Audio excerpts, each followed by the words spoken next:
Lee ഷിയുടെ spy ആണെന്ന് മനസ്സിലാക്കി തന്നെയായിരുന്നു യാൻഷങ് അങ്ങോട്ടേക്ക് വന്നത്. ഇപ്പോൾ ഷിയെ ഇവർ പലതവണ വളഞ്ഞിട്ടും പിടികൂടാൻ സാധിച്ചില്ലല്ലോ. അത് ലീയുടെ വീഴ്ചയാണ് എന്ന് അവൻ കുറ്റപ്പെടുത്തുന്നു. ലീ അത് സമ്മതിക്കുന്നുണ്ട്. ഇക്കാര്യം ഓൾറെഡി രാജാവിനെ അറിയിച്ചു കഴിഞ്ഞു. അവന് എന്ത് പണിഷ്മെൻറ്റ് വാങ്ങാനാണെങ്കിലും ഞാൻ തയ്യാറാണ് എന്നും അവൻ പറയുന്നു. പിന്നെ അവൻ്റെ ഭാഗത്തുള്ള സൈനികരെ കൊലയ്ക്ക് കൊടുത്തുകൊണ്ട് അവന് കാണിക്കുന്നത് ശരിയാണോ എന്നൊക്കെ അവൻ്റെ മൊറാലിറ്റിയെ ചോദ്യം ചെയ്തിട്ടാണ് യാൻഷങ് അവിടെ നിന്ന് പോകുന്നത്. അവർ പോയി കഴിഞ്ഞപ്പോൾ ഷൗറാൻ അവൻ്റെ അടുത്തേക്ക് വന്നിട്ട് എന്താണ് മാർക്കസ് പറഞ്ഞിട്ട് പോയെന്ന് ചോദിക്കുന്നുണ്ട്. ഡയറക്റ്റായിട്ട് പറഞ്ഞില്ലെങ്കിലും എല്ലാം അറിഞ്ഞിട്ട് തന്നെയാണ് യാൻഷങ് അങ്ങോട്ടേക്ക് വന്നതെന്ന് ലീക്ക് മനസ്സിലായിരുന്നു. ദിശാൻ എങ്ങും ഒരു അഭയമില്ലാതെ ഇങ്ങനെ അലഞ്ഞിരിഞ്ഞ് നടക്കുകയാണല്ലോ. ഇപ്പോൾ സുയാൻഷിങ് നടത്തിയ കൊലപാതകങ്ങളും ഷീ നടത്തിയ കൊലപാതകങ്ങളും എല്ലാം അവളുടെ തലയിലാണ് വന്നു വീണിരിക്കുന്നത്. അതുകൊണ്ട് അവളെ ഒരു പിടിയിട്ടപ്പുള്ളിയായിട്ട് പ്രഖ്യാപിച്ച് അവളുടെ ഫോട്ടോയും നോട്ടീസും ഒക്കെ മാർക്കറ്റിലൊക്കെ പതിച്ചിരിക്കുകയാണ്. അതുകൊണ്ട് അവൾക്ക് ഒളിച്ചു നടക്കേണ്ട അവസ്ഥയാണ്. മുഖമൊക്കെ മറച്ചിട്ട് വളരെ കഷ്ടപ്പെട്ടാണ് അവൾ മുന്നോട്ട് പോകുന്നത്. മാർക്കറ്റിൽ നിന്ന് ഒരു കടയിൽ നിന്ന് അവൾ എന്തോ വാങ്ങാൻ ശ്രമിക്കുന്നതിനിടയിൽ അവളുടെ മുഖത്തുണ്ടായിരുന്ന ആ തുണി കാറ്റടിച്ച് കുറച്ച് പറന്നു പോകുന്നു. അങ്ങനെ അവിടെ ഇരിപ്പുണ്ടായിരുന്ന ഒരു സംഘം ഇവളെ കാണുന്നുണ്ട്. അവർ ആയുധങ്ങളുമായിട്ട് ഇവൾക്ക് പിന്നാലെ ചെല്ലുന്നു. പക്ഷെ അവൾ അവരെല്ലാം കൊന്നെടുക്കുന്നുണ്ട്. അപ്പോഴേക്കും അവൾ വല്ലാതെ ടയേർഡാവുന്നു. സുയാൻഷിങ്ങിൻ്റെ പുറകെ ഇറങ്ങി തിരിച്ചിട്ടാണല്ലോ അവൾക്ക് ഇങ്ങനെയൊക്കെ സംഭവിച്ചത്. അതിന് അവൾ അവനെ അവിടെ ഇരുന്ന് കുറ്റം പറയുന്നുണ്ട്. ഈ സമയത്താണ് അവൾക്ക് കുറച്ച് അപ്പുറത്തുകൂടി ലീഹാനും ഷൗറാനും കുതിരപ്പുറത്തുകൂടി പാഞ്ഞു പോകുന്ന അവൾ കാണുന്നത്. അവരെ ഇവൾക്ക് അറിയാമായിരുന്നു. അതുകൊണ്ട് തന്നെ അവർ എങ്ങോട്ടാണ് പോകുന്നതെന്ന് അറിയാൻ വേണ്ടിയിട്ട് ഇവൾ അവരെ ഫോളോ ചെയ്യാൻ തുടങ്ങുന്നുണ്ട്. ഇതിന് കുറച്ച് അടുത്തായി തന്നെ ഒരു പൊട്ടിപ്പൊളിഞ്ഞ ബിൽഡിങ്ങിലേക്ക് ഈ സമയം ഷീയും സംഘവും എത്തുന്നുണ്ട്. അവർ തലസ്ഥാന നഗരിക്ക് അടുത്തെത്താറായിരിക്കുന്നു. തൽക്കാലത്തേക്ക് ഇവിടെ ഒന്ന് റെസ്റ്റ് എടുക്കാൻ കയറിയതാണ്. പക്ഷേ ഈ സ്ഥലം തപ്പിപ്പിടിച്ച് സുയാൻഷിങ് കുറച്ച് സൈനികരുമായിട്ട് അങ്ങോട്ടേക്ക് എത്തുന്നുണ്ട്. അവൻ്റെ കൂടെ ഉണ്ടായിരുന്നവരും ഷീയുടെ സൈനികരും തമ്മിൽ നല്ല ഫൈറ്റ് നടക്കുന്നു. അത്യാവശ്യം കുറേ പേരെയൊക്കെ സുയാൻഷിങ്ങിൻ്റെ ആളുകൾ കൊല്ലുന്നുണ്ട്. അവസാനം ഷീയെ അവൻ്റെ കാൽക്കീഴിലാക്കുകയും ചെയ്യുന്നു. എൻ്റെ അച്ഛൻ്റെയും അമ്മയുടെയും മരണത്തിന് പ്രതികാരം ചെയ്യാനായി ഞാൻ നിന്നെയും അവരുടെ അടുത്തേക്ക് അയക്കാൻ പോവുകയാണ് എന്നൊക്കെ സുയാൻഷിങ് അവൻ്റെ കഴുത്തിന് വാൾ ചേർത്തുകൊണ്ട് പറയുന്നുണ്ട്. പക്ഷേ ഷീ ഈ സമയത്ത് അവനെ അനിയ എന്ന് വിളിക്കുന്നു. അത് കേട്ടപ്പോൾ സുയാൻഷിങ്ങിൻ്റെ മനസ്സലിയുന്നുണ്ട്. അവന് ഷീയെ കൊല്ലാനുള്ള മനസ്സ് വരുന്നില്ല. അങ്ങനെ അവനെ വാളെടുത്തിട്ട് അവിടെ ഉണ്ടായിരുന്ന ആ ടീപ്പോയിലേക്ക് കുത്തി ഇറക്കി നിർത്തുന്നു. ഈ അവസരം ഷീ ശരിക്കും മുതലെടുക്കുന്നു. നീ വിശ്വസിച്ചാലും ഇല്ലെങ്കിലും ശരി, നിന്നെ ഉപദ്രവിക്കണമെന്ന് ഞാൻ ഇതുവരെ ആഗ്രഹിച്ചിട്ടില്ല. നീ എന്നും എൻ്റെ അനിയൻ തന്നെ ആയിരിക്കും എന്നൊക്കെ ഷീ ഈ സമയത്ത് പറയുന്നു. സുയാൻഷിങ് അവൻ്റെ അടുത്തേക്ക് ഇരുന്നിട്ട് എന്നെ ഉപദ്രവിക്കാൻ ആഗ്രഹമില്ലെങ്കിൽ പിന്നെ എൻ്റെ അമ്മയെ നീ എന്തിനാണ് കൊന്നത്? അമ്മ എന്ത് തെറ്റാണ് നിന്നോട് ചെയ്തത് എന്നൊക്കെ അവൻ്റെ കഴുത്തിന് കുത്തിപ്പിടിച്ച് ചോദിക്കുന്നുണ്ട്. പക്ഷേ ഈ സമയത്ത് ഷീ അവൻ്റെ കയ്യിലുണ്ടായിരുന്ന കത്തി കൊണ്ട് സുയാൻഷിങ്ങിനെ കുത്തുന്നു. സുയാൻഷിങ്ങിന് ശരിക്കും അത് വിശ്വസിക്കാൻ പറ്റുന്നില്ല. ഇതാണോ നീ എന്നെ ഉപദ്രവിക്കില്ല എന്നിപ്പോൾ പറഞ്ഞത് എന്നവൻ ചോദിക്കുന്നുണ്ട്. ഞാൻ നിന്നോട് പലതവണ പറഞ്ഞിട്ടുള്ളതാണ് നീ ഒരുപാട് അധികാരം കാണിച്ചുകൊണ്ട് എൻ്റെ അടുത്തേക്ക് വരരുതെന്ന്. അതിൻ്റെ രണ്ടാമത്തെ ഭാഗം ഞാൻ ഇതുവരെ പറഞ്ഞിട്ടില്ല. അങ്ങനെയാണെങ്കിൽ നിനക്ക് ഇങ്ങനെ ഒരു ദുർമരണം സംഭവിക്കും എന്നാണ് അതിൻ്റെ രണ്ടാം ഭാഗം എന്ന് പറഞ്ഞുകൊണ്ട് ഷീ അവൻ്റെ ആ കുത്ത് ഒന്നുകൂടി ആഴത്തിലാക്കുന്നു. എന്നിട്ട് അവനെ തള്ളി ദൂരേക്ക് എറിഞ്ഞിട്ട് അവൻ പതുക്കെ എഴുന്നേക്കാൻ തുടങ്ങുന്നു. ഞാൻ എന്തൊരു മണ്ടനാണ്. ഞാൻ ഇത്രയും കാലം നിന്നെ സ്വന്തം ചേട്ടനെ പോലെയാണ് കരുതിയത്. ഇപ്പോൾ പോലും നിന്നെ കൊല്ലാൻ എനിക്ക് മനസ്സ് വന്നില്ല എന്നൊക്കെ സുയാൻഷിങ് അവിടെ കിടന്ന് പറഞ്ഞപ്പോൾ നിൻ്റെ വീട്ടിലെ എല്ലാവരും മരണത്തിന് അർഹരാണ് എന്ന് പറഞ്ഞാൽ സൈക്കോ അവനെ പിടിച്ച് നേരെ ഇരുത്തിയിട്ട് നീ എന്താ കുട്ടിക്കാലം മുതൽ ഇത്ര ആരോഗ്യത്തോടെയും എനർജറ്റിക് ആയിട്ടും ഇരിക്കുന്നത്? ഞാൻ മാത്രം ഇങ്ങനെ രോഗിയായിട്ട് അവശനായിരിക്കുന്നു. നിനക്ക് മാത്രം എന്താണ് കുട്ടിക്കാലം മുതൽ പഠിക്കാനും കുതിരപ്പുറത്ത് പോകാനും ഒക്കെയുള്ള സൗകര്യങ്ങൾ ഒരുക്കി തന്നത്? എനിക്കെന്താണ് അതൊന്നും കിട്ടാതിരുന്നത്? എൻ്റെ മനസ്സിലെയും ശരീരത്തിലെയും മുറിവുകളെല്ലാം നിൻ്റെ അച്ഛനും വെയ്യാനും കൂടി ഉണ്ടാക്കിയതാണ്. എൻ്റെ അച്ഛൻ്റെയും അമ്മയുടെയും മരണത്തിന് ഞാൻ അവരോടെല്ലാം പ്രതികാരം ചോദിക്കണം എന്നൊക്കെ സൈക്കോ വിളിച്ച് പറയുന്നു. ഇതെല്ലാം നിൻ്റെ ഭാഗത്തെ ശരിയായിട്ടാണല്ലോ നീ പറഞ്ഞുകൊണ്ടിരിക്കുന്നത്. നീ എൻ്റെ അമ്മയോട് ചെയ്തത് എന്താണ്? നിൻ്റെ അമ്മ എൻ്റെ അമ്മയുടെ മകനെ കൊന്നു. പക്ഷേ അവർ നിന്നെ കൊല്ലാൻ തയ്യാറായോ? നിന്നെ ഇത്രയും കാലം സ്വന്തം മകനെ പോലെ വളർത്തിയില്ലേ? എന്നിട്ടും നീ അവരെ കൊന്നില്ലേ? നിനക്ക് എങ്ങനെ അതിന് മനസ്സ് വന്നുവെന്ന് സുയാൻഷിങ് ചോദിക്കുന്നു. എൻ്റെ ഹൃദയം എന്നെ മരിച്ചു കഴിഞ്ഞു. അതുകൊണ്ട് ഞാനിത് ചെയ്തേ പറ്റുകയുള്ളൂ എന്ന് ഷീ പറയുന്നു. അപ്പോഴേക്കും സുയാൻഷിങ് ടയർഡായി തുടങ്ങിയിരുന്നു. അപ്പോഴാണ് ഇനി അധിക സമയം ഇവിടെ നിൽക്കാൻ പറ്റില്ല എന്ന് ഒരു സൈനികൻ വന്ന് അറിയിക്കുന്നത്. അത് കേട്ട് ഷീ അവനെ ഒന്നുകൂടി അടുത്തേക്ക് ചേർത്ത് പിടിക്കുന്നുണ്ട്. സുയാൻഷിങ്ങിന് ആ ഒരു സമയത്ത് പോലും അവന് തന്നോട് ചെറുതായിട്ടെങ്കിലും സ്നേഹം ബാക്കിയുണ്ട് എന്നൊരു ചെറിയ പ്രതീക്ഷ വരുന്നുണ്ട്. പക്ഷേ ഷീ അവൻ്റെ ദേഹത്തിരിപ്പുണ്ടായിരുന്ന ആ കത്തി ഒന്നുകൂടി ആഴത്തിൽ കുത്തി അവൻ്റെ മരണം ഉറപ്പിക്കുകയാണ് ചെയ്തത്. ഞാൻ നിന്നോട് ചെറുപ്പം മുതലേ പറഞ്ഞു തന്നിട്ടുള്ളതല്ലേ, സോഫ്റ്റ് ഹേർട്ടുള്ളവർക്ക് ഈ യുദ്ധഭൂമിയിൽ പിടിച്ചു നിൽക്കാൻ പറ്റില്ല എന്നുകൂടി ഷീ പറയുന്നുണ്ട്. എന്നിട്ട് ഒരിക്കൽ കൂടി അവനെ കുത്തിയിട്ട് തള്ളി ദൂരേക്ക് എറിഞ്ഞ് അവനെ രക്ഷപ്പെടില്ല എന്ന് ഉറപ്പിച്ചിട്ടാണ് ഷീ അവിടെ നിന്ന് പോകുന്നത്. സുയാൻഷിങ്ങിൻ്റെ മുഖത്ത് ആ ഒരവസ്ഥയിലും പുച്ഛത്തോടുള്ള ഒരു ചിരിയും അവൻ്റെ കണ്ണിൽ നിന്നൊരു തുള്ളി കണ്ണുനീരുമൊക്കെ വരുന്നുണ്ട്. ഷീ അവിടെ നിന്ന് പുറത്തേക്ക് ഇറങ്ങിയ സമയത്ത് ലിഹുവാൻ അവിടെ എത്തുന്നുണ്ട്. അവനെ കണ്ടപ്പോൾ കയ്യിലുണ്ടായിരുന്ന ചോരപുരണ്ട തുണി അവൻ്റെ മുഖത്തേക്ക് എറിഞ്ഞിട്ട് നീ ഇത്രയും സമയം എവിടെയായിരുന്നു? ഞാൻ ചത്തൊന്ന് നോക്കാൻ വന്നതാണോ? നിൻ്റെ കുടുംബം എല്ലാം അറേഞ്ച് ചെയ്തിട്ടുണ്ട് എന്ന് പറഞ്ഞ് എന്നെ ഇങ്ങോട്ടേക്ക് യാത്രയാക്കിയത്. എന്നിട്ട് ഈ വഴിയിൽ എനിക്ക് എന്തൊക്കെ ഫേസ് ചെയ്യേണ്ടി വന്നു? ഇങ്ങനെയാണ് നിങ്ങളെനിക്ക് സപ്പോർട്ട് നൽകുന്നത് എന്നൊക്കെ ചോദിച്ച് ഷീ അവനോട് ദേഷ്യപ്പെടുന്നു. പിന്നെ ലിഹുവാൻ ഇനി മനസ്സ് മാറ്റാതിരിക്കാൻ വേണ്ടിയിട്ട് തൻ്റെ കൂടെ നിന്നാൽ മാത്രമേ അവൻ്റെ കുടുംബത്തിന് അവർ ആഗ്രഹിക്കുന്നത് പോലെയുള്ള ഒരു വിജയം നേടിയെടുക്കാൻ പറ്റുകയുള്ളൂ എന്നുള്ള കാര്യങ്ങളൊക്കെ ഷീ പറയുന്നുണ്ട്. അവൻ്റെ ഒപ്പം നിൽക്കാൻ തയ്യാറാണ് എന്ന് ലിഹുവാൻ ഇപ്പോഴും പറയുന്നു. തനിക്ക് വേണ്ടി ബാവറെ കൊന്നിട്ട് ഷിയാനെ പിടിച്ചുകൊണ്ട് വരണം എന്നുള്ള ഒരു ഓർഡർ കൂടി ഷി അവന് നൽകുന്നു. ബാവർ അവൻ്റെ സ്വന്തം മകനല്ലേ, എന്നിട്ട് കൊല്ലുന്നത് ശരിയാണോ എന്ന് ലീഹാൻ ചോദിച്ചപ്പോൾ എൻ്റെ ഈ ബ്ലഡ് ലൈൻ ഞാനോടുകൂടി അവസാനിച്ചാൽ മതി, ഇനി ആരും ഈ ഫാമിലിയിൽ വേണ്ട, ഞാൻ അവനെ മകനായിട്ട് അംഗീകരിച്ചിട്ടില്ല എന്ന് പറഞ്ഞിട്ട് ഷി അവിടെ നിന്ന് പോകുന്നുണ്ട്. ഷിയാനെ കണ്ടെത്താൻ കഴിഞ്ഞില്ലെങ്കിൽ നിൻ്റെ കുടുംബവുമായിട്ടുള്ള എൻ്റെ ബന്ധം ഇതോടെ തീരുമെന്ന് പറഞ്ഞിട്ട് കൂടിയാണ് ഷി അവിടെ നിന്ന് പോകുന്നത്. അവനെ വളർത്തിക്കൊണ്ടുവന്ന സ്വന്തം കുടുംബക്കാരെ മുഴുവൻ കൊന്നു, ഇപ്പോൾ സ്വന്തം മകനെ പോലും കൊല്ലണമെന്ന് ആവശ്യപ്പെടുന്നു. ഇങ്ങനെയുള്ള ഒരുത്തൻ ഇവിടുത്തെ രാജാവായി കഴിഞ്ഞാൽ ഈ രാജ്യം തന്നെ നശിക്കുമെന്ന് ഷൗറാൻ ഈ സമയം ലീയോട് പറയുന്നുണ്ട്. ലീക്കും അതേ ചിന്ത തന്നെയായിരുന്നു. മുത്തശ്ശൻ ഷിയെ ചൂസ് ചെയ്തതുകൊണ്ടാണ് അവനും ഇങ്ങനെ ഇയാൾക്കൊപ്പം നിൽക്കേണ്ടി വരുന്നത്. മുത്തശ്ശന് ശരിക്കും തെറ്റിപ്പോയി എന്ന് ലീ വേദനയോടെ ഈ സമയത്ത് പറയുന്നു. സുയാൻ സിംഗ് അപ്പോഴും മരിച്ചിട്ടുണ്ടായിരുന്നില്ല, കുറച്ച് ജീവൻ ബാക്കിയുണ്ടായിരുന്നു. അവൻ ഒരു വിധത്തിൽ നീങ്ങി നിരങ്ങി വാതിലിനടുത്ത് വരെ എത്തിയപ്പോഴേക്കും സിഷാൻ അങ്ങോട്ടേക്ക് എത്തുന്നുണ്ട്. അവൾ അവനെ പിടിച്ച് നേരെ ഇരുത്തുന്നു. ചേട്ടനെ കൊന്നതിൻ്റെ പ്രതികാരമൊക്കെ വീട്ടണമെന്ന് അവൾക്ക് ആഗ്രഹമുണ്ടെങ്കിലും അവൾ അവനെ ശരിക്കും ഇഷ്ടപ്പെട്ടു തുടങ്ങിയിരുന്നു. അതുകൊണ്ട് അവൾക്ക് നല്ല വിഷമമുണ്ട്. പക്ഷെ അത് പുറത്ത് കാണിക്കാതെ നീ ഇതുവരെ ചത്തില്ല എന്നാണ് അവൾ ചോദിക്കുന്നത്. നിന്റെ പ്രതികാരം വീട്ടാൻ എന്നെ കൊല്ലാൻ അവൻ അവളോട് പറയുന്നു. ഞാനത് ചെയ്യാം, പക്ഷേ അതിനു മുമ്പ് എനിക്ക് നിന്നോടൊരു കാര്യം ചോദിക്കാനുണ്ട്. നീ എപ്പോഴെങ്കിലും എന്നെ ആത്മാർത്ഥമായി ഇഷ്ടപ്പെട്ടിട്ടുണ്ടോ എന്ന് അവൾ അവനോട് ചോദിക്കുന്നു. എനിക്ക് നിന്നെ സന്തോഷിപ്പിക്കാൻ വേണ്ടി ഈ സമയത്ത് നിന്നോട് കള്ളം പറയാം. അങ്ങനെ നീ നിന്റെ ലൈഫ് റിസ്കിലാക്കി എന്നെ ചിലപ്പോൾ രക്ഷപ്പെടുത്തിയേക്കും. പക്ഷേ എനിക്ക് ഈ അവസരത്തിൽ അങ്ങനെ പറയാൻ തോന്നുന്നില്ല. ഞാൻ നിന്നെ ഒരിക്കലും ആത്മാർത്ഥമായിട്ട് ഇഷ്ടപ്പെട്ടിട്ടില്ല എന്നാണ് അവൻ മറുപടി പറഞ്ഞത്. അതെന്തായാലും നന്നായി എന്ന് പറഞ്ഞ് അവൾ അവിടെ എഴുന്നേറ്റ് നിന്നിട്ട് അവൻ്റെ മുഖത്തേക്ക് നോക്കാതെയാണ് ബാക്കി പറഞ്ഞത്. ഇനി നീയില്ലാതെ എനിക്ക് സ്വതന്ത്രമായിട്ട് ജീവിക്കാമല്ലോ എന്നൊക്കെ അവൾ ചിരിച്ചുകൊണ്ട് പറയുന്ന പോലെ പറയുന്നുണ്ട്. പക്ഷെ അവൾക്ക് ശരിക്കും നല്ല വിഷമമുണ്ട്. ഈ സമയത്താണ് സുയാൻ സിംഗ് അവൻ്റെ കയ്യിലുണ്ടായിരുന്ന ടൈഗർ ടാലി എടുത്ത് അവളെ കാണിച്ചിട്ട് നിനക്ക് സർവൈവ് ആകാൻ പറ്റുകയാണെങ്കിൽ ഇതെങ്ങനെയെങ്കിലും ഷാങ്ങുവിൻ്റെ അടുത്തെത്തിക്കണമെന്ന് പറയുന്നത്. അതെന്താണെന്ന് അവൾ ചോദിച്ചപ്പോൾ നിനക്ക് ജീവിക്കാനുള്ള ഒരു വഴി ഞാൻ തുറന്നു തരികയാണ്. ഈ ലോകം മുഴുവൻ നശിപ്പിക്കണമെന്നാണ് ഷീ ആഗ്രഹിക്കുന്നത്, പക്ഷെ അവൻ മാത്രം നശിക്കണമെന്നാണ് എൻ്റെ ആഗ്രഹം എന്നൊക്കെ സുയാൻ സിംഗ് പറയുന്നു. ഞാൻ പറയുന്നത് ഷാങ്ങു വിശ്വസിക്കുമെന്ന് എന്താണ് ഉറപ്പെന്ന് സിഷാൻ ചോദിച്ചപ്പോൾ സുയാൻ സിംഗ് പതുക്കെ നിവർന്ന് അവളുടെ അടുത്തേക്ക് ഇരുന്നിട്ട് അവളുടെ കൈകൊണ്ട് തൻ്റെ മുഖത്ത് പിടിപ്പിക്കുന്നു. എന്നിട്ട് എൻ്റെ ആത്മാർത്ഥത കാണിക്കാനായിട്ട് ഞാൻ നിനക്കൊരു തെളിവ് നൽകാമെന്ന് പറഞ്ഞ് അവൻ സ്വന്തം കഴുത്തറുത്ത് അവളുടെ കയ്യിൽ കൊടുക്കുന്നുണ്ട്. അവൻ്റെ തലയും കയ്യിൽ പിടിച്ച് സിഷാൻ അവിടെ നിന്ന് കുറച്ച് കരയുന്നു. കൊട്ടാരത്തിൽ നിന്ന് വന്ന സർവൻറ്റിൻ്റെ ചെവി യാൻഷങ് അർത്ഥ പ്രശ്നം ഗ്രാൻഡ് ട്യൂട്ടർ ലീ രാജാവിൻ്റെ മുന്നിൽ അവതരിപ്പിക്കുന്നുണ്ട്. ഇങ്ങനെ കൊട്ടാരത്തിൽ നിന്ന് മെസ്സേജുമായിട്ട് ചെല്ലുന്ന ആളെ എതിർക്കുന്നത് രാജാവിനെ എതിർക്കുന്നതിന് തുല്യമാണല്ലോ. അതുകൊണ്ട് യാൻഷങ്ങിനും അവൻ്റെ അങ്കിളായ വെയ്യാനും തക്കതായ ശിക്ഷ നൽകണമെന്ന് ലീ റിക്വസ്റ്റ് ചെയ്യുന്നു. ഈ പോയ സർവൻറ്റ് മാർക്കസിനെ ദേഷ്യം പിടിപ്പിക്കുന്ന രീതിയിൽ വീണ്ടും വീണ്ടും സംസാരിച്ചിട്ടാണ് മാർക്കസിന് അങ്ങനെ പെരുമാറേണ്ടി വന്നത് എന്ന് പറഞ്ഞ് വെയ്യാൻ യാൻഷങ്ങിനെ സപ്പോർട്ട് ചെയ്ത് പറയുന്നുണ്ട്. അത് മാത്രമല്ല ലീയും പ്രിൻസസും തമ്മിലുള്ള വിവാഹം ഉറപ്പിച്ചിട്ട് ഇപ്പോൾ രാജാവ് അത് മാറ്റി മാർക്കസിന് തീരുമാനിച്ചിട്ടും ഗ്രാൻഡ് ട്യൂട്ടർ ലീയുടെ ഭാഗത്ത് നിന്ന് പ്രത്യേകിച്ച് എതിർപ്പുകളൊന്നും ഉണ്ടായിട്ടില്ലല്ലോ. അങ്ങനെ അയാളുടെ പേരക്കുട്ടിയെ പോലെ ഇങ്ങനൊരു കാര്യം ചെയ്താലും ഒന്നും മിണ്ടാതെ വായടച്ചിരിക്കാൻ മാത്രമുള്ള മര്യാദക്കാരനല്ല മാർക്കസ് എന്ന് പറഞ്ഞ് ലീക്കിട്ട് വെയ്യാൻ ഒരു കുത്ത് കൊടുക്കുകയും ചെയ്യുന്നുണ്ട്. അതോടെ രാജാവിന് വെയ്യാൻ പറയുന്നത് ശരിയാണെന്ന് സമ്മതിക്കേണ്ടി വരുന്നു. വെയ്യാൻ രാജാവിൻ്റെ അടുത്ത് സമ്മർദ്ദം ചെലുത്തിയതുകൊണ്ടാണ് ജനറൽ ഹെയ്ക്ക് പകരം മുഴുവൻ മിലിറ്ററി കൺട്രോളും ലീഹാൻ്റെ കയ്യിലേക്ക് പോവാതെ പകുതി പവർ ഷാങ്ങുവിൻ്റെ അടുത്തേക്ക് പോയത്. ഷാങ്ങുവിന് എഴുത്തും വായനയും ഒട്ടും അറിയില്ല, മിലിറ്ററി മാപ്സ് പോലും മര്യാദയ്ക്ക് വായിക്കാൻ അറിയില്ല എന്നൊക്കെ പറഞ്ഞ് ലീ ഷാങ്ങുവിനെ കുറിച്ച് കുറേ പരാതി ഈ സമയത്ത് പറയുന്നു. ഇതിന് മിലിറ്ററി റൂൾസ് ഒന്നും ബാധകമല്ലേ? ഇതേപോലെ ഏതോ ഗ്രാമത്തിൽ കിടന്ന ഒരു പെണ്ണിൻ്റെ കയ്യിൽ ഇത്രയും അധികാരം നൽകാൻ നിനക്ക് എങ്ങനെ ധൈര്യം വന്നു എന്നൊക്കെ ലീ ചോദിച്ചപ്പോൾ വെയ്യാന് മിണ്ടാതെ നിൽക്കേണ്ടി വരുന്നു. ആ ചാൻസ് മുതലെടുത്ത് ഷാങ്ങുവിന് ഇതുപോലെ ഒരു റിവാർഡ് നൽകിയതുപോലെ യാൻഷങ്ങിന് പണിഷ്മെൻറ്റ് നൽകണമെന്ന് ലീ വീണ്ടും റിക്വസ്റ്റ് ചെയ്യുന്നുണ്ട്. രാജാവ് എന്ത് തീരുമാനം എടുക്കണമെന്നറിയാതെ ആകെ വലഞ്ഞിരിക്കുമ്പോഴാണ് ഒരു പിടിവള്ളി പോലെ ജീഷുവിൽ നിന്നൊരു അർജൻറ്റ് മെസ്സേജ് അങ്ങോട്ടേക്ക് എത്തുന്നത്. യാൻഷങ്ങും ഷാങ്യുവും ഒരുമിച്ച് ലോഷാങ്ഷിൻ്റെ മകൻ സുയുൻഹയെ കൊന്നു എന്നുള്ള മെസ്സേജ് ആയിരുന്നു അത്. അതറിഞ്ഞപ്പോൾ രാജാവ് ശരിക്കും ഹാപ്പി ആവുന്നു.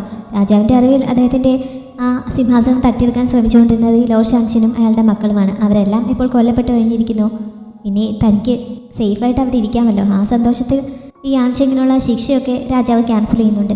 മാത്രമല്ല അവർക്ക് സമ്മാനം നൽകാനും രാജാവ് പ്രഖ്യാപിക്കുന്നു. അതോടെ ഗ്രാൻഡ് ട്യൂട്ടർ ലീയുടെ ഈ ഒരു പ്ലാൻ പൊളിയുന്നുണ്ട്. വെയ്യാനാണെങ്കിൽ സന്തോഷമാവുകയും ചെയ്യുന്നു.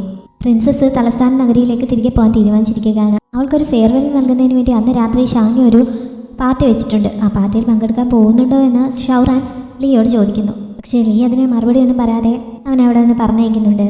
അവനിപ്പോൾ യാൻഷങ്ങിനെയും ഷാങ്യുവിനെയും ഒക്കെ ഫേസ് ചെയ്യാൻ നാണക്കേടായിരിക്കുകയാണ്. അന്ന് രാത്രി ഈ ഫെയർവെൽ പാർട്ടി നടക്കുന്നു. അവിടെ പ്രിൻസസും ഷാങ്യുവും യാൻഷങ്ങും സുന്നും പിന്നെ ബാഹോയും അവൻ്റെ 4 പേർ സംഘവുമാണുള്ളത്. ഒരുപാട് സ്പെഷ്യൽ ഫുഡ് ഐറ്റംസും വൈനും ഒക്കെ അവിടെ ഉണ്ട്. പ്രിൻസസ് പാർട്ടി നടക്കുന്നിടത്ത് ഇരിക്കുന്നുണ്ടെങ്കിലും ആകെ മൂഡ് ഓഫ് ആണ്. സുന്നും അവളോട് എന്തൊക്കെയോ പറയാൻ ബാക്കിയുള്ളതുപോലെ ആകെ മൂഡ് ഓഫ് ആയിട്ടിരിക്കുകയാണ്. ലീക്ക് വേണ്ടി അവിടെ ഒരു സീറ്റുണ്ട്, പക്ഷേ അത് ഒഴിഞ്ഞു കിടക്കുകയാണ്. ലീ എന്താണ് വരാതിരുന്നതെന്ന് ബാവോ ചോദിച്ചപ്പോൾ അവൻ എന്തെങ്കിലും തിരക്കിലായിരിക്കുമെന്ന് യാൻഷങ് പറയുന്നു. ശരിക്കും ലീ എന്താണ് വരാത്തതെന്ന് യാൻഷങ്ങിന് അറിയാം. അവൻ പക്ഷെ അന്ന് ഇവരോട് പറയുന്നില്ല. പ്രിൻസസ് ആകെ ഒരു ഗ്ലാസ് വൈൻ കഴിച്ച് എല്ലാവരുമായിട്ടൊന്ന് ടോസ്റ്റ് ചെയ്തിട്ട് എനിക്ക് കൂടുതൽ ലിക്കർ കഴിക്കാൻ പറ്റില്ല, അതുകൊണ്ട് തൽക്കാലം ഞാൻ പോവുകയാണെന്ന് പറഞ്ഞ് അവിടെ നിന്ന് പോകുന്നുണ്ട്. അവൾക്ക് പിന്നാലെ പോകാൻ യാൻഷനും ഷാങ്ങിയും സുന്നിന് കണ്ണ് കാണിക്കുന്നുണ്ടെങ്കിലും അവനത് മനസ്സിലാവാത്തതുപോലെ അവിടെ നിൽക്കുകയാണ്. അവസാനം അവനെ പറഞ്ഞ് മനസ്സിലാക്കുന്നതിന് വേണ്ടിയിട്ട് ആർക്കെങ്കിലും പ്രിൻസസിനോട് എന്തെങ്കിലും പറയാൻ ബാക്കിയുണ്ടെങ്കിൽ ഇപ്പോൾ പോയി പറയാൻ യാൻഷൻ അവിടെ ഇരുന്ന് പറയുന്നു. ഞാൻ പറയാമെന്ന് പറഞ്ഞ് മാൻവു പോകാൻ എഴുന്നേൽക്കുന്നുണ്ട്. അവനോട് അവിടെ ഇരിക്കാൻ യാൻഷൻ പറയുന്നു. എന്നിട്ട് സുന്നിനോട് പോകാൻ അവനും ഷാങ്ങിയും കൂടി പറയുന്നുണ്ട്. അങ്ങനെ ആലോചിച്ച് ചെയ്യുന്ന ശേഷം എന്തായാലും സുൻ അവൾക്ക് പിന്നാലെ ഓടുന്നു. പക്ഷേ സുൻ പിന്നാലെ നിന്ന് അവളോട് എനിക്കൊരു കാര്യം പറയാനുണ്ടെന്നൊക്കെ പറഞ്ഞിട്ട് അവൾ നിൽക്കുന്നില്ല. അവളുടെ സെർവൻറ്റ് അവനെ ഓടിച്ചു വിടാൻ തുടങ്ങുകയും ചെയ്യുന്നു.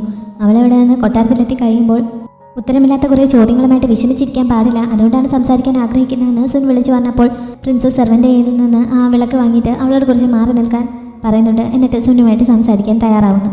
സുൻ അവളുടെ കയ്യിൽ നിന്ന് ആ ലൈറ്റ് വാങ്ങി പിടിച്ചിട്ടാണ് അവളോട് സംസാരിക്കുന്നത്. അവളിങ്ങനെ പെട്ടെന്ന് തിരികെ പോകാൻ എന്താണ് കാരണമെന്ന് അവൻ അന്വേഷിക്കുന്നു. 5-6 മാസമായിട്ട് കൊട്ടാരത്തിൽ നിന്ന് മാറി നിൽക്കുകയല്ലേ, എനിക്ക് ആകെ മടുത്തു, അതുകൊണ്ടാണ് തിരികെ പോകാമെന്ന് വിചാരിച്ചതെന്ന് അവൾ പറയുന്നു. അത് നന്നായി എന്ന് അവൻ പറയുന്നുണ്ട്. പിന്നെ തൻ്റെ മനസ്സിലുള്ള കാര്യം കുറേ ദിവസങ്ങളായിട്ട് അവളോട് പറയാൻ ആഗ്രഹിക്കുന്നുണ്ട്. പക്ഷേ തൻ്റെ ഫാമിലിയിൽ ഒരുപാട് റെസ്ട്രിക്ഷൻസ് ഉള്ളതുകൊണ്ട് അത് പറയാനുള്ള ധൈര്യം ഉണ്ടായിരുന്നില്ല. അതുകൊണ്ട് കുറച്ച് ദിവസങ്ങൾക്ക് മുമ്പ് അവൻ്റെ വീട്ടിലേക്ക് മടങ്ങിപ്പോയിട്ട് അവിടുത്തെ പൂർവികരുടെയൊക്കെ മെമ്മോറിയൽസ് സൂക്ഷിച്ചിരിക്കുന്ന ആ പ്രാർത്ഥനാ മുറിയിൽ 3 രാവും പകലും മുട്ടുകുത്തിയിരുന്ന് ക്ഷമ ചോദിച്ചു. അങ്ങനെ അവസാനം അവരുടെ ലീഡറിൻ്റെ പെർമിഷൻ കിട്ടി. അതുകൊണ്ടാണ് ഇപ്പോൾ തൻ്റെ ഫീലിങ്സിനെ കുറിച്ച് അവളോട് പറയാനായിട്ട് വന്നിരിക്കുന്നതെന്ന് അവൻ പറയുന്നു. അത്രയും ആയപ്പോൾ ബാക്കി കേൾക്കാൻ പ്രിൻസസിന് താല്പര്യമാവുന്നുണ്ട്. ബാക്കി പറയാൻ അവൾ ആകാംക്ഷയോടെ പറയുന്നു. ഈ സമയത്ത് ഷാനുവിൻ്റെയൊക്കെ പാർട്ടി നടന്നുകൊണ്ടിരിക്കുകയാണ്. എല്ലാവരും വയനൊക്കെ കഴിച്ച് ഒരുവിധം നല്ല ഫോമിലായിട്ടുണ്ട്. ഇടയ്ക്ക് ബാവോ ഷാങ്ങിൻ്റെ അടുത്ത് നിന്നിരുന്നിട്ട് അവളോട് തനിക്ക് വല്ലാത്ത ആരാധനയാണ്. ആദ്യം കണ്ടപ്പോൾ മുതൽ ആരാധന തോന്നിയിരുന്നു. ഞാനെൻ്റെ ജീവിതത്തിൽ അതുവരെ ആരെയും അങ്ങനെ ആരാധിക്കുകയോ ബഹുമാനിക്കുകയോ ഒന്നും ചെയ്തിട്ടില്ല. നിന്നെപ്പോലെ ഒരു പെൺകുട്ടി ഒരു യുദ്ധഭൂമിയിൽ ചെന്ന് ഇങ്ങനെ ഫൈറ്റ് ചെയ്യുന്നൊന്നും ഞാൻ ഒരിക്കലും വിചാരിച്ചിട്ടുണ്ടായിരുന്നില്ല എന്നൊക്കെ പറഞ്ഞ് ഷാങ്ങുവിനെ പുകഴ്ത്തി കുറേ പറയുന്നുണ്ട്. എന്നിട്ട് അവളുമായിട്ട് ടോസ്റ്റ് ചെയ്ത് വൈനും കഴിക്കുന്നുണ്ട്. ഷാങ്ങു ഇപ്പോൾ തന്നെ നല്ല പരുവത്തിലായിരുന്നു. അതുകൊണ്ട് അവളിങ്ങനെ വീണ്ടും വീണ്ടും കഴിക്കുന്നത് യാൻഷന് ഇഷ്ടപ്പെടുന്നില്ല. അത് കാരണം അവർ എഴുന്നേറ്റ് നിന്ന് അടുത്ത ഗ്ലാസ് കുടിക്കാൻ തുടങ്ങിയപ്പോൾ അവൻ അവളുടെ കയ്യിൽ നിന്ന് വാങ്ങിയിട്ട് എൻ്റെ വൈഫിന് വേണ്ടിയിട്ട് ഞാൻ കുടിച്ചോളാം എന്ന് പറയുന്നു. പക്ഷേ ബാമ അവൻ്റെ കയ്യിൽ പിടിച്ച് തടയുന്നുണ്ട്. ലിനാനിൽ വെച്ച് നീ ഇവളെ വിവാഹം കഴിച്ച സമയത്ത് അവൾ പറയുന്നത് കേട്ട് അവളുടെ അടിമയെ പോലെ ജീവിക്കാമെന്നായിരുന്നല്ലോ വാക്ക് കൊടുത്തത്. അവളാണ് ഫാമിലിയിലെ ഹെഡ്, അവൾ പറയുന്നതാണ് നീ അനുസരിക്കേണ്ടത്, അതൊക്കെ നീ മറന്നുപോയോ എന്നൊക്കെ ചോദിച്ച് യാൻഷനെ കുറ്റപ്പെടുത്തി സംസാരിക്കുന്നു. ഷാങ്ങു ഇതായിട്ട് അവനെ തടയാൻ ശ്രമിക്കുന്നുണ്ടെങ്കിലും അവൻ നിർത്തുന്നില്ല. നീ മാർക്കിസ് ഓഫ് ഫുവാനൊക്കെ ആയിരിക്കും, പക്ഷേ വിവാഹ സമയത്ത് ഷാങ്ങുവിന് കൊടുത്ത വാക്ക് നീ മറക്കരുത് എന്നൊക്കെ പറഞ്ഞ ബാബു പിന്നെയും അവനെ കുറ്റപ്പെടുത്തുകയാണ്. ഷാങ്ങു ഇത് കേട്ട് നിൽക്കാതെ യാൻഷിങ്ങിൻ്റെ കയ്യിൽ നിന്ന് ആ വൈൻ ഗ്ലാസ് വാങ്ങിച്ചിട്ട് ഈ മാട്രിലോക്കൽ ഹസ്ബൻഡ് എന്നുള്ള കാര്യമൊക്കെ മറന്നേക്ക്, ഈ വൈൻ കഴിക്കുന്നതിന് എനിക്ക് കുഴപ്പമൊന്നുമില്ല, ഞാനിപ്പോഴും ഓക്കെ ആണെന്ന് പറഞ്ഞ് അത് കുടിക്കാൻ തുടങ്ങുന്നു. പക്ഷേ യാൻഷിങ് അത് ബലമായിട്ട് പിടിച്ചു വാങ്ങി അത് കുടിക്കുന്നു. പിന്നെ ആ ഗ്ലാസ് അവൻ്റെ കയ്യിലിട്ട് ഞെരിച്ചുടക്കുകയും ചെയ്യുന്നുണ്ട്. അവൻ കലിപ്പാണെന്ന് മനസ്സിലായതോടെ എല്ലാവരും വായടച്ച് അടങ്ങിയിരിക്കുന്നു. എൻ്റെ കയ്യിൽ നിന്ന് ഗ്ലാസ് സ്ലിപ്പായതാണ്, ഇനി എൻ്റെ വൈഫിനെ ഞാനിവിടെ ഇരുത്തുന്നില്ല എന്ന് പറഞ്ഞ് ഷാങ്ങിനെ വിളിച്ചുകൊണ്ട് യാൻഷിങ് അവിടെ നിന്ന് പോകുന്നു. സുന്നി സമയം പ്രിൻസസിനോട് എന്തുകൊണ്ടാണ് അവൻ്റെ ഫാമിലിയിലുള്ളവർ കൊട്ടാരത്തിലേക്ക് പ്രവേശിക്കാതെ ഒഴിഞ്ഞു മാറുന്നതെന്നുള്ള കാര്യമൊക്കെ പറയുന്നു. മുമ്പ് അവൻ്റെ കുടുംബത്തിൽ നിന്നായിരുന്നു കൊട്ടാരത്തിലെ മിക്കവാറും രാജ്ഞിമാരൊക്കെ വന്നുകൊണ്ടിരുന്നത്. അങ്ങനെ കുറേ തലമുറകളോളം സ്ഥിരമായിട്ട് അവരുടെ കുടുംബത്തിൽ നിന്ന് രാജ്ഞിമാർ ഇങ്ങനെ വന്നുകൊണ്ടിരുന്നപ്പോൾ ഇവരുടെ കുടുംബം അത്യാവശ്യം നല്ല പവർഫുള്ളായി മാറിയിരുന്നു. അതുകൊണ്ട് തന്നെ മറ്റു പലരും ഇവരുടെ ഫാമിലിയെ ലക്ഷ്യം വയ്ക്കാൻ തുടങ്ങി. പിന്നീട് ഇവരുടെ കുടുംബത്തിൽ നിന്ന് വന്ന ആ രാജ്ഞിമാർക്കൊക്കെ കുറച്ച് ദുരന്തങ്ങൾ സംഭവിക്കുകയുണ്ടായി. അതിൽ 1-2 പേർ കൊല്ലപ്പെടുകയും ചിലർക്ക് അല്ലാതെ ചില ഇഷ്യൂസൊക്കെ ഉണ്ടാവുകയും ചെയ്തിരുന്നു. അത് കാരണം ഇവരുടെ കുടുംബം തന്നെ നശിക്കുന്ന ഒരവസ്ഥയിലേക്ക് കാര്യങ്ങൾ എത്തിയിരുന്നു. ഇവരുടെ കുടുംബത്തിൻ്റെ കീഴിൽ കുറേ അക്കാദമികളുണ്ട്. ആ അക്കാദമികളുടെ സ്ഥാനം പോലും നഷ്ടപ്പെടുന്ന രീതിയിൽ കാര്യങ്ങൾ മോശമായിരുന്നു. ഈ കഥയൊക്കെ പ്രിൻസസും കേട്ടിട്ടുണ്ടായിരുന്നു. ഇവരുടെ കുടുംബത്തിന് സംഭവിച്ചത് മറ്റൊരു പ്രിൻസ് മനഃപൂർവ്വം ഉണ്ടാക്കിയ ചില പ്രശ്നങ്ങൾ കാരണമൊക്കെയാണ് എന്നും അവൾക്കറിയാമായിരുന്നു. പ്രധാനപ്പെട്ട കാര്യം അതൊന്നുമല്ല, അന്നത്തെ രാജാവിന് ഞങ്ങളുടെ കുടുംബം ഇങ്ങനെ വളരുന്നത് തീരെ ഇഷ്ടപ്പെട്ടില്ല. അതുകൊണ്ടാണ് ഞങ്ങളെ കണ്ടിന്യൂസ് ആയിട്ട് വേട്ടയാടിയത്. അന്നത്തെ ആ സംഭവത്തിന് ശേഷം കൊട്ടാരത്തിലെ ഒഫീഷ്യൽ പോസ്റ്റിലോ അല്ലെങ്കിൽ ഇങ്ങനെയുള്ള വിവാഹ ബന്ധത്തിലോ ഒന്നും അവിടുത്തെ കുടുംബത്തിൽ നിന്ന് ആരും ഏർപ്പെടരുത് എന്നൊരു വിലക്ക് തന്നെ അവരുടെ കുടുംബക്കാർ ഏർപ്പെടുത്തിയിരുന്നു. പ്രിൻസസ് ആ അക്കാഡമിയിൽ ആദ്യം എത്തിയ ദിവസം തന്നെ അവളൊരു പെണ്ണാണ് എന്ന് സുന്നിന് മനസ്സിലായിരുന്നു. പിന്നെ തനിക്കൊപ്പം ചെസ്സ് കളിച്ച ദിവസം മുമ്പ് ആ ക്ഷേത്രത്തിലെ പവലിയനിൽ വെച്ച് തൻ്റെ ചെസ്സ് തകർത്തത് അവളാണ് എന്നും അവന് മനസ്സിലായിരുന്നു. പക്ഷേ താനിങ്ങനെ കുറേ കാലമായി ഇഷ്ടപ്പെട്ടിരുന്ന ആ പെൺകുട്ടി പ്രിൻസസ് ആണ് എന്നറിഞ്ഞപ്പോൾ ഒട്ടും സന്തോഷം തോന്നിയില്ല. വിധി എന്നോട് എന്തൊരു ക്രൂരതയാണ് കാണിക്കുന്നതെന്നാണ് ആ സമയത്ത് തോന്നിയത് എന്നൊക്കെ അവൻ പറയുന്നു. ഇപ്പോൾ ഇവനിതെല്ലാം ഇങ്ങനെ തന്നോട് പറയുന്നതിൻ്റെ കാര്യം എന്താണെന്ന് പ്രിൻസസ് ചോദിക്കുന്നുണ്ട്. ഇപ്പോൾ അവളെ പ്രൊപ്പോസ് ചെയ്യാൻ ആഗ്രഹിക്കുകയാണ്. കുറേ കാലമായിട്ട് താൻ അവളെ ഇഷ്ടപ്പെടുന്നുണ്ട്. യാൻഷിങ്ങിന് ലീ ഫാമിലിയെയും വെയ് ഫാമിലിയെയും തകർക്കാൻ അവൻ്റെ ഒപ്പം നിൽക്കാമെന്ന് താൻ വാക്ക് കൊടുത്തിട്ടുണ്ട്. അതൊക്കെ പൂർത്തിയായി കഴിയുമ്പോൾ തനിക്കിപ്പം തൻ്റെ ആ സ്ഥലത്തേക്ക് വന്ന് അവിടെ ഒരു സാധാരണ കുടുംബം പോലെ കഴിയാൻ താല്പര്യമുണ്ടോ എന്ന് അവൻ അവളോട് ചോദിക്കുന്നു.